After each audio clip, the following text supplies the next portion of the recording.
Hola, hoy vamos a hablar de un breve tema de fisiología, hormona paratiroidea y calcitonina. El calcio es un ion que ejerce efectos biológicos tales como la sinapsis, la contracción muscular y la señalización celular, actuando como segundo mensajero. Sus valores séricos varían de 8.7 a 10.7 miligramos por decilitro y de estos 50% pertenecen a una fracción ionizada, 40% están ligados a proteínas y 10% forman parte de complejos. Únicamente el calcio ionizado y en complejos forman parte del calcio difusible. Su entrada a la célula comienza en el enterocito, en donde en el borde en cepillo se ubica el receptor de tipo 6 vanilloide, una proteína transmembrana que se encarga de ingresarlo al interior de la célula. Aquí se une a las calvindinas de tipo D9K y D28K, secuestrinas de calcio que lo toman e impiden que salga al exterior, llevándolo a la membrana vasolateral, donde finalmente es intercambiado con sodio por el cotransportador NCX1. El calcio se filtra y se reabsorbe de un 98 a 99%, 60% en el túbulo contorneado proximal y 40% en el asa de Henle y túbulo contorneado distal, en el cual se encuentra el receptor de tipo 5 vanilloide, que ejerce la misma función que el de tipo 6 y es expresado por la hormona paratiroidea. La regulación del calcio se lleva en base a tres mecanismos: la movilización en el hueso, la excreción en el riñón y la captación en el intestino. Y tres son las hormonas que intervienen en esta regulación. La hormona paratiroidea, que aumenta los niveles de calcio y disminuye las de fosfatos; la 1,25-dihidroxicolecalciferol, que aumenta tanto los niveles de calcio como de fosfatos; y la calcitonina, la cual disminuye los niveles de calcio como de fosfatos. El fósforo se encuentra en el organismo en forma de ATP, AMP cíclico, 2,3-fosfoglicerato, entre otros. Del calcio sérico, únicamente el 34% corresponde a fósforo inorgánico, el cual es importante porque es el único que logra ser filtrado. Existen dos cotransportadores en el túbulo contorneado proximal, el NAPI2A y el NAPI2C. Estos se encargan de ingresar el fósforo inorgánico del lumen al interior de la célula tubular. El NAPI2A es directamente inhibido por la hormona paratiroidea.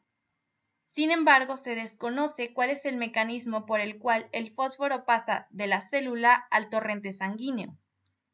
El NAPI2B se encuentra en el duodeno. El 1,25-dihidroxicolecalciferol es un derivado de la vitamina D, que se produce por hidroxilaciones que son realizadas en el hígado y posteriormente en el riñón.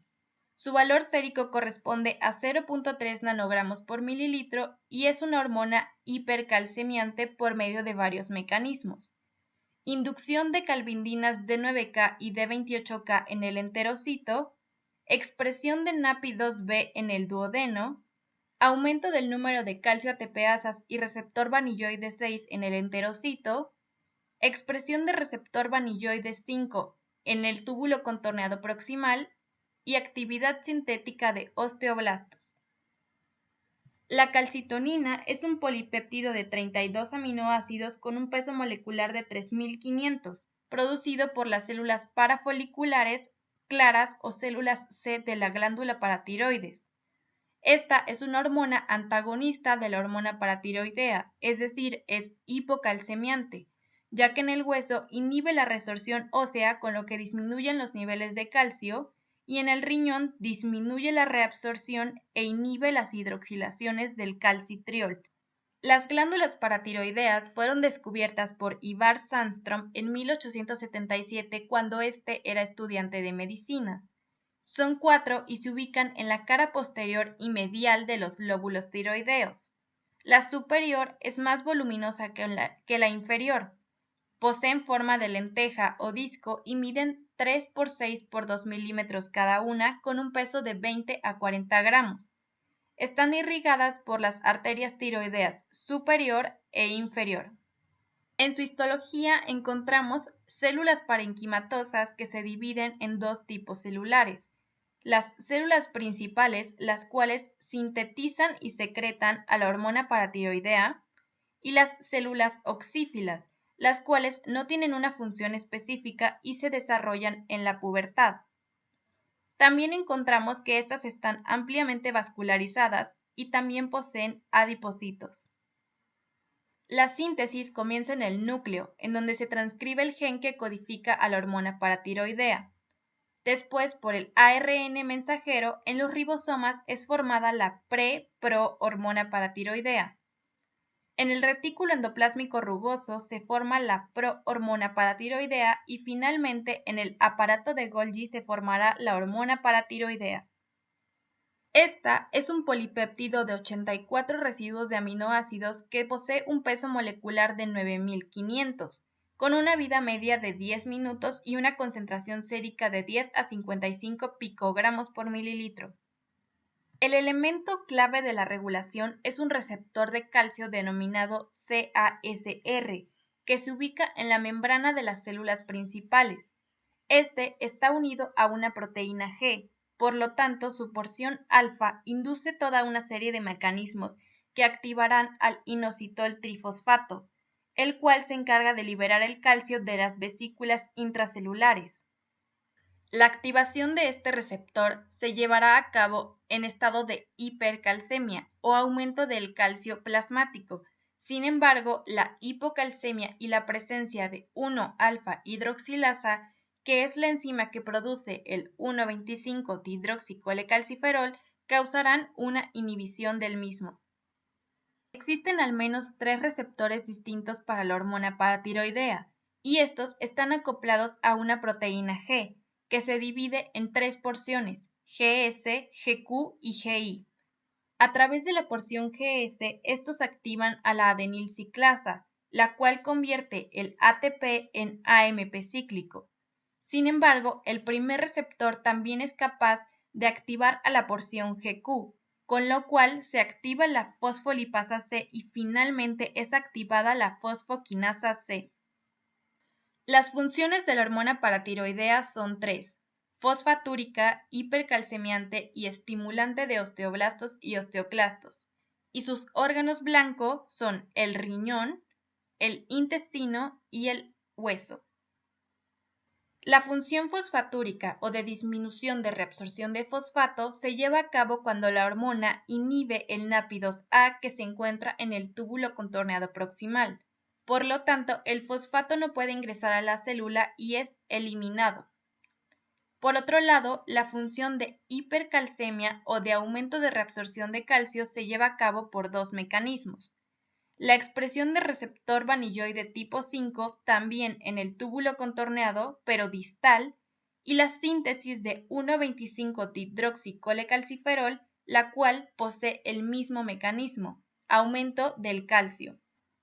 Aquí tenemos un gráfico en donde se nos muestra que ante la disminución del calcio plasmático, en las células principales de la glándula paratiroidea se aumentará la secreción de esta hormona. Esta actúa en el hueso aumentando la resorción de calcio y liberando el mismo al plasma, así como en los riñones aumentando la reabsorción y disminuyendo la excreción. De la misma manera, aumenta la formación de 1,25-dihidroxicolecalciferol, que posteriormente actuará en los intestinos aumentando también este ion. Todo esto normaliza los niveles de calcio plasmáticos. Como sabemos, la hormona paratiroidea causa un efecto positivo sobre la movilización de calcio en el hueso, la reabsorción de calcio en el riñón y la absorción de calcio en el intestino. Esto aumenta los niveles del calcio plasmático y una vez que estos niveles están aumentados, se ejercerá una retroalimentación negativa que disminuirá los niveles de esta hormona. Por el contrario, la calcitonina no ejerce efectos sobre el intestino, pero sí ejerce un efecto negativo sobre la reabsorción de calcio y la movilización de calcio. Esto disminuye los niveles de este ion y una vez que los niveles están disminuidos, se ejercerá una retroalimentación negativa que al igual disminuirá los niveles de esta hormona. Los huesos forman parte del tejido conectivo especializado y estos están formados por 30% matriz orgánica, que se conforma de fibras de colágeno y sustancia fundamental, y 70% sales óseas, como por ejemplo calcio y fosfato. Uno de los ejemplos es el hidroxiapatita, que está formado con los dos elementos. La acción de la hormona paratiroidea sobre los huesos se lleva a cabo a través de dos mecanismos: la activación de los osteoclastos ya formados y la formación de nuevos osteoclastos. Estas son células viejas del tejido óseo que se encargan de la resorción de calcio a través de su membrana apical, que queda en contacto con el hueso. Finalmente tenemos estas gráficas, en donde se nos muestra que ante un aumento del calcio plasmático disminuirá la secreción de hormona paratiroidea y por el contrario aumentará la secreción de calcitonina. En la gráfica inferior se muestra el mismo mecanismo. Sin embargo, esta me pareció interesante, ya que en cifras muy bajas del calcio plasmático, alrededor de 0.5 miligramos sobre decilitro, la hormona paratiroidea se encontrará en una secreción del 100%, y conforme estas cifras aumenten, alrededor de 1 miligramo sobre decilitro, la secreción se encontrará al 50%. Por el contrario, en la calcitonina, en cifras alrededor de 15 miligramos sobre decilitro, la secreción de calcitonina se encontrará en un 100%, y conforme estas cifras disminuyan de 10 a 12 miligramos sobre decilitro, la secreción se encontrará en 50%. Esto es todo por el tema. Muchas gracias.